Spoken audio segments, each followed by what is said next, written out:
من الشیطان الرجیم بسم اللہ الرحمن الرحیم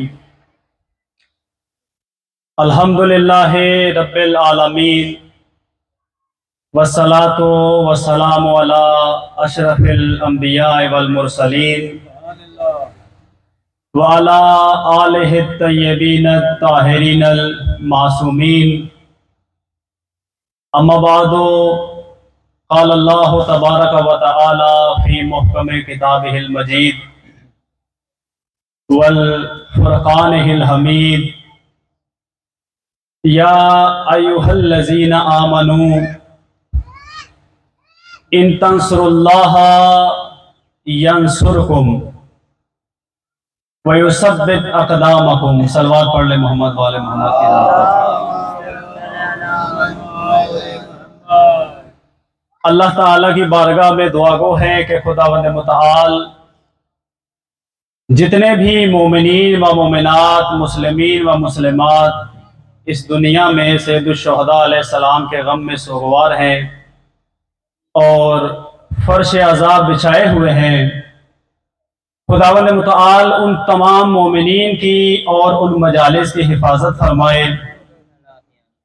اور ان مجالس عزا سے معرفت سید الشہداء علیہ السلام حاصل کرنے کی توفیق عطا فرمائے۔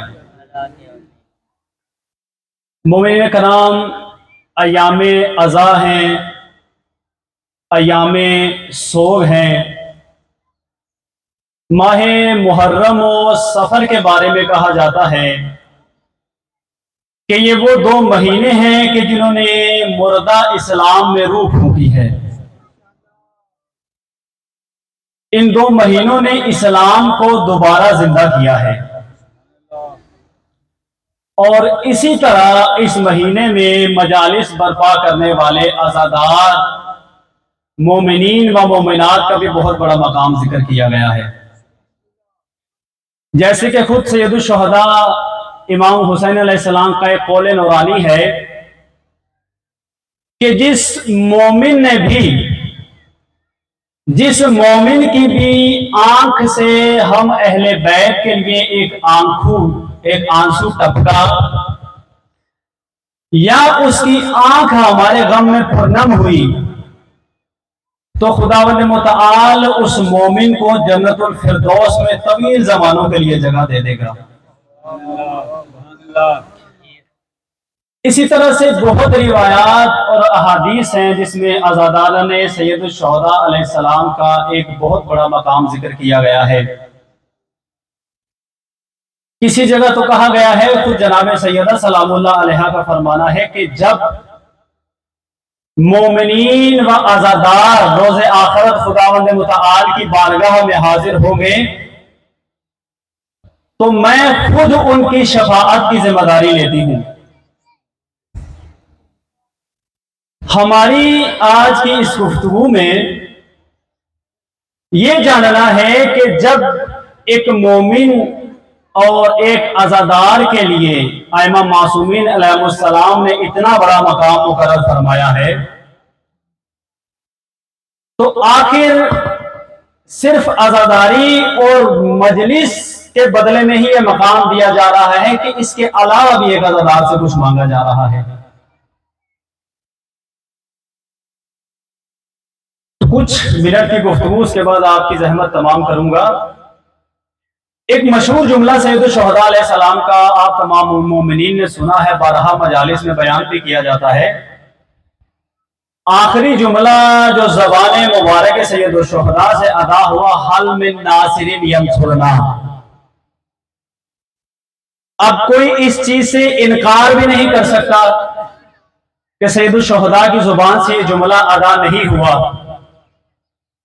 ہر خطیب پڑھتا ہے، ہر ذاکر پڑھتا ہے، تاریخ میں باقاعدہ لکھا ہوا ہے۔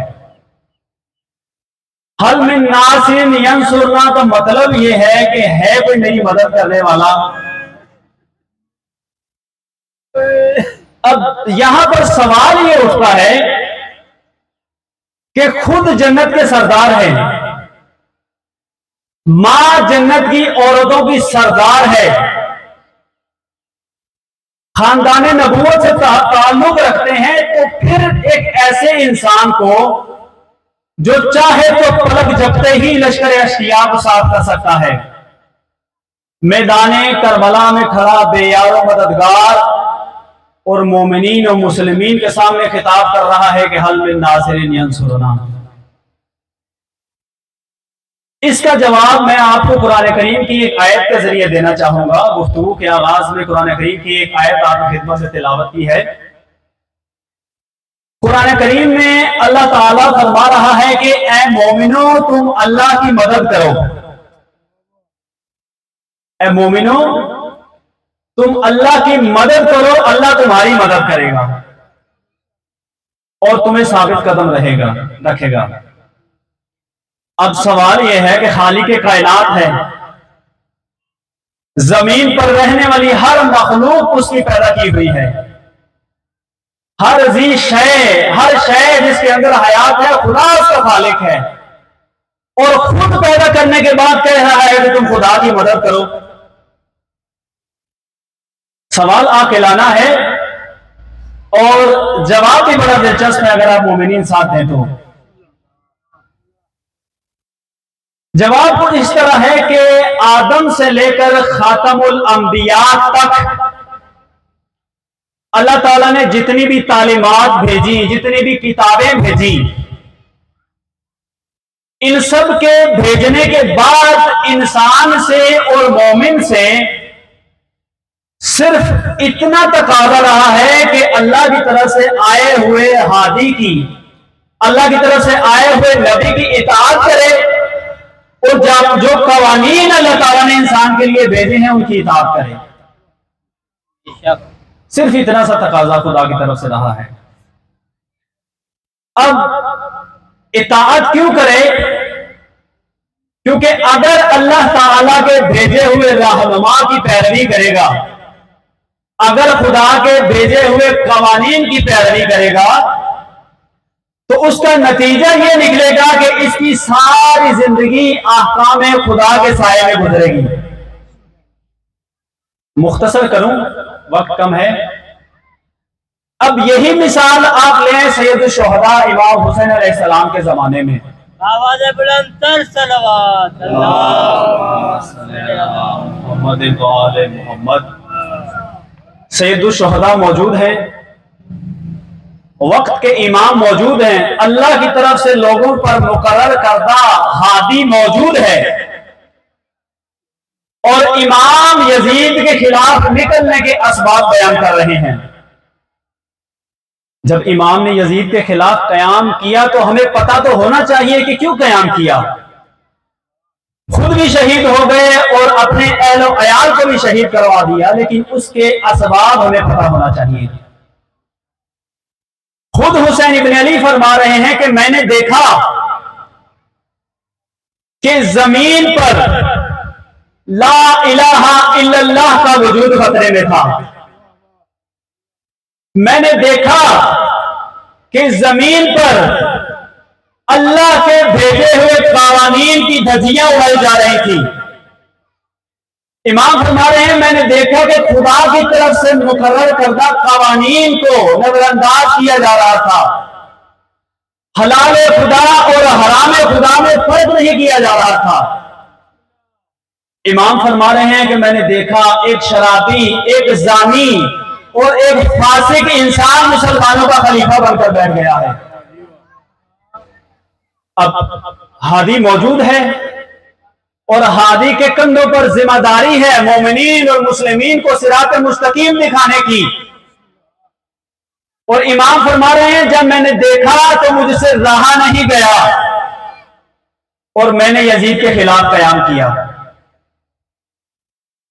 ان وجوہات اور ان اسباب کی بنا پر حسین ابن علی نے قیام کیا اور نکلتے ہوئے فرما دیا کہ میرے ساتھ قیام کرو، اگر قیام کرو گے تو نتیجہ بھی بتا دیتا ہوں، نتیجہ شہادت ہے، اور اگر میرے ساتھ نہیں نکلو گے اس کا بھی نتیجہ بتاتا ہوں کہ قیامت تک خسارے میں رہو گے۔ حسین ابن علی نکلے اور نکلتے ہوئے یہ ایک جملہ بڑا قابل غور ہے امام کا، جو آج کے مومنین کے اوپر بھی فٹ آتا ہے۔ امام نے فرمایا کہ یاد رکھو اگر روز آخرت مجھ سے بچنا چاہتے ہو، اگر اللہ کی بارگاہ میں جواب دینا نہیں چاہتے، تو مجھ حسین سے اتنا دور چلے جاؤ کہ میری آواز تم تک نہ پہنچ سکے۔ اگر میری آواز تمہارے کانوں تک پہنچی اور تم میری نصرت کے لیے حاضر نہیں ہوئے تو اللہ کی بارگاہ میں ملعون قرار پاؤ گے۔ حسین نصرت مانگ رہے ہیں نہ کہ اپنے لیے، حسین کسی کی مدد کے محتاج نہیں ہیں، حسین عاشقوں کے امام ہے، حسین دلیروں کے امام ہے، حسین علی کا بیٹا ہے۔ اتنے مظلوم نہیں کہ مسلمانوں کی مدد کے محتاج ہوں۔ مدد کس لیے مانگ رہے ہیں کہ اے لوگوں آؤ، تمہارے دین کا نقشہ بگاڑ دیا گیا ہے، اے لوگوں آؤ، اللہ نے جو قوانین تمہارے لیے بھیجے تھے ان کو نظر انداز کیا جا رہا ہے، اے لوگوں آؤ، حلال و حرام میں فرق ختم ہو چکا ہے۔ مدد کس لیے کرو؟ اپنے دین کے دفاع کے لیے میدان میں آؤ، اللہ کے قوانین کو بچانے کے لیے میدان میں آؤ، اللہ کے نظام کو زمین پر نافذ کرنے کے لیے میدان میں آؤ۔ اس لیے نصرت مانگ رہے تھے، ورنہ حسین کسی کی مدد کے محتاج نہیں ہے۔ مومنین و مسلمین کو میدان کربلا میں بلانے کا مقصد ہی یہی تھا کہ خود آئیں، خود آ کر دین رسول اللہ کی حفاظت کریں ایمان کی قیادت میں۔ کیوں؟ کیونکہ روز آخرت ہر انسان اپنے عمل کا جواب دہ ہے۔ آج جو ہم اپنے آپ کو سید الشہداء علیہ السلام سے منسوب کرتے ہیں کہ ہم حسین ابن علی کے پیروکار ہیں، حسین ابن علی کا ایک جملہ بہت ہی معروف جملہ، مثلی لا یبایع لمثلی، کہ کبھی بھی مجھ جیسا یزید جیسے کی بیعت نہیں کرے گا۔ یہ نہیں کہا کہ میں یزید کی بیعت نہیں کروں گا، یہ جملہ قابل غور ہے۔ ایسا نہیں کہا کہ میں یزید کی بیعت نہیں کروں گا، فرمایا مجھ جیسا، یعنی کہ سید الشہداء کی نظر قیامت تک آنے والے زمانوں پہ تھی، پتہ تھا کہ قیامت تک یزید سر اٹھاتے رہیں گے، اور معیار دے دیا کہ قیامت تک اگر یزید سر اٹھاتے رہیں گے تو پھر مقابلے میں حسینی بھی سر اٹھاتے رہیں گے۔ نعرہ تکبیر، نعرہ رسالت، یا رسول اللہ، نعرہ حیدر، یا زندہ باد، بلند تر صلوات۔ اللہم صلی علی محمد۔ امام کی نظر قیامت تک تھی، فرمایا کہ اگر قیامت تک یزید جیسے ناپاک وجود اٹھتے رہیں گے تو پھر حسین ابن علی جیسے کردار بھی اٹھتے رہیں گے۔ یعنی کہ امام فرما رہے ہیں کہ میرے آنے والے بعد والے زمانوں کے شیعہ، بعد والے زمانوں کے مومنین اگر دیکھیں کسی معاشرے میں ظلم حد سے بڑھ چکا ہے، کسی معاشرے میں حلال و حرام میں فرق ختم ہو چکا ہے، کسی معاشرے میں دین خدا کی حرمت پائمال ہو رہی ہے، تو امام فرما رہے ہیں کہ میرے شیعہ وہاں پر قیام کریں گے۔ یہ اعزاز حاصل ہے، امت مسلمہ کا دستہ اول شیعہ کو قرار دیا گیا ہے۔ خود رسول اللہ نے فرمایا کہ یا علی، آپ کے شیعہ جنت میں میرے برابر ممبروں پر بیٹھے ہوں گے۔ یہ اعزاز حاصل ہے، اور اس اعزاز کو حاصل کرنا ہے، اس مقام تک پہنچنا ہے۔ کس طرح؟ حسین ابن علی فرما رہے ہیں کہ جب تم اپنے زمانے میں وہ کمزوریاں دیکھو جو میں نے دیکھی تھی، دین میں وہ خامیاں دیکھو جو میں نے دیکھی تھی، تو قیام کرو۔ قیام کس طرح کرو؟ قیام کا طریقہ سید الساجدین علیہ السلام نے بتایا۔ آپ سب جانتے ہیں کہ میدان کربلا میں کون سا ظلم ہے جو نہیں کیا گیا؟ یزید نے صرف قتل کرنے پر اکتفا نہیں کیا، قتل کرنے کے بعد لاشوں پر گھوڑے بھی دوڑائے گئے، سر نیزوں پر اٹھائے گئے، خیام کو آگ لگائی گئی، بیٹیوں کی چادریں لوٹی گئی، کربلا سے شام تک قافلے کو پیدل لے جایا گیا. کس لیے اتنا ظلم کرنے کی ضرورت کیا تھی؟ قتل کر دیتا کافی تھا، لیکن نہیں. یزید کی کوشش یہ تھی کہ آج جو آواز اٹھی ہے اس کے بعد کبھی نہ اٹھنے پائے. لیکن یزید کی یہ کوشش ناکام کی دو ہستیوں نے. حسین کو دو مبلغ مل گئے، کربلا کو دو مبلغ مل گئے، دو آزادار مل گئے. سب سے پہلا آزادار ایک بی بی، سر پہ چادر نہیں ہے، بال کھلے ہوئے ہیں، ہاتھ پسے گردن بندھے ہوئے ہیں، اور اس حالت میں سید الشہداء کی صداقت کی گواہی دے رہی ہے. دوسرا مبلغ سید الساجدین علیہ السلام، صلی اللہ محمد. یہ دو مبلغ انہوں نے کربلا کو بچایا، کربلا کو دوبارہ زندہ کیا. اگر حسین ابن علی نے دین اسلام میں روح پھونکی ہے تو ان دو ہستیوں نے کربلا میں روح پھونکی ہے. ایک فارسی شاعر کے بقول کے کربلا می مرد، کربلا مر گئی ہوتی اگر زینب نہ ہوتی، اگر زینب نہ ہوتی. شیعت ختم ہو گئی ہوتی اگر زینب نہ ہوتی. کیسے زندہ کیا؟ وہ کیا طریقہ تھا جس کے ذریعے سے ان دو ہستیوں نے زندہ رکھا شیعت کو اور مقصد کربلا کو؟ وہ تھا ماتم و عزاداری سید الشہداء. عزاداری اور مجالس سید الشہداء علیہ السلام فقط ایک رسم نہیں کہ آ کر ماتم کیا جائے اور چلے گئے، بلکہ اس کے پیچھے ایک بہت بڑا مقصد ہے. اس مقصد کو سامنے رکھ کر، اس مقصد کو نظر میں رکھ کر اس تحریک کا آغاز کیا گیا تھا. سید الساجدین نے حضرت زینب علیہ سلام اللہ تعالی علیہا نے اس عظیم مقصد کو نظر میں رکھ کے ایک تحریک کا آغاز کیا. اس تحریک کا نام، اس ہتھیار کا نام ماتم و عزاداری ہے. یعنی کہ قیامت تک زمین پر اگر کوئی یزید سر اٹھائے گا تو اس کے خلاف حسینی احتجاج کریں گے، اور اس احتجاج کا نام ماتم و عزاداری ہے. اس لیے عزادار اور عزاداری کا اتنا بڑا مقام ذکر کیا گیا ہے.